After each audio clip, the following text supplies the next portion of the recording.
ଶେଷ ଇଚ୍ଛା କଣ ତୋର ଏଇଆ ଥିଲା? ହେ ପ୍ରଭୁ ଜଗନ୍ନାଥ,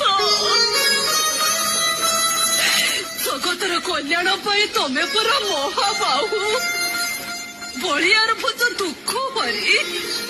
ତମେ କଣ ଆମ ଦୁଃଖ ବୁଝି ପାରୁନ ପ୍ରଭୁ? ଆମେ ଦି ଜଣ ଏତେ ଭୋକରେ ଆଉଟୁ ପାଉଟୁ ହେଲା ବେଳେ ତୁମେ 60 ପାଉଟି ଖାଉଛ କେମିତି?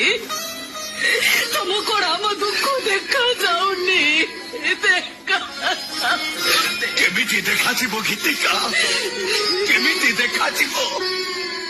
ବଡ ଦେଉଳରେ ବସି ଚକା ଚକା ଆଖିରେ ଦେଖି ସେ ପରା ଭକ୍ତମାନଙ୍କୁ ପରୀକ୍ଷା କରୁଛି।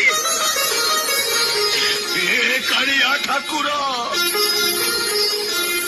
ମୁଁ ତୋ ପାଖରେ ପରୀକ୍ଷା ଦେବି ରେ କାଳିଆ, ମୁଁ ତୋ ପାଖରେ ପରୀକ୍ଷା ଦେବି। ମୁଁ କିନ୍ତୁ ଆଉ ପାରିବିନି ରାଜା ସାହେବ, ମୁଁ ଆଉ ବାଟ ଚାଲି ପାରିବିନି।